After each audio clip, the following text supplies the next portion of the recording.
പെരുന്നാളൊക്കെ കഴിഞ്ഞാണ്ട് തന്നെ നമ്മൾ വരയിൽ നമ്മൾ ബീഫ് കറി ഉണ്ടാക്കിന്നിട്ടാ. ബീഫ് കിട്ടിയ ഇറച്ചി കേട്ടോ. അപ്പം നമ്മൾ അതിന് അത് ഒന്നാകട്ട് കുക്കറിലിട്ടാണ് നമ്മൾ കറിയൊക്കെ വെച്ചിരുന്നത്. എന്നിട്ട് അതിന് നമ്മൾ ചിക്കനല്ല ബീഫ് മാത്രം മാറ്റിയെടുത്തിട്ട് അത് വേറെ ചട്ടിക്ക് വെച്ചിട്ട് നമ്മളൊന്ന് ഫ്രൈ ആക്കാൻ നിൽക്കാം കേട്ടോ. അപ്പോൾ ഞാൻ അതിലുള്ള മുഴുവൻ പീസും ഞാൻ ഇതൊക്കെ ഇട്ടിട്ടുണ്ട് കേട്ടോ. നമുക്ക് ഇതല്ലാതെ ഇനിയും ഇട്ടിട്ട് കുറേ കഷ്ണങ്ങൾ ബീഫിൻ്റെ. അപ്പോൾ നമ്മൾ അതൊക്കെ നമുക്ക് പിന്നെ ഉണ്ടാക്കി വയ്ക്കാം. അപ്പോൾ ഇത് ഞാൻ ഇപ്പം ഉണ്ടാക്കി എടുത്തതാട്ടോ.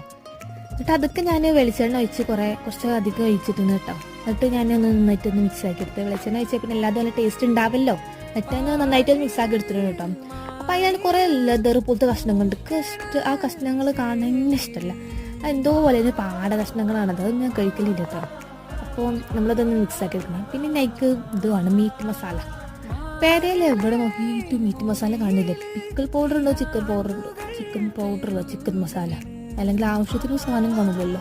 പിന്നെ എങ്ങനെയൊക്കെ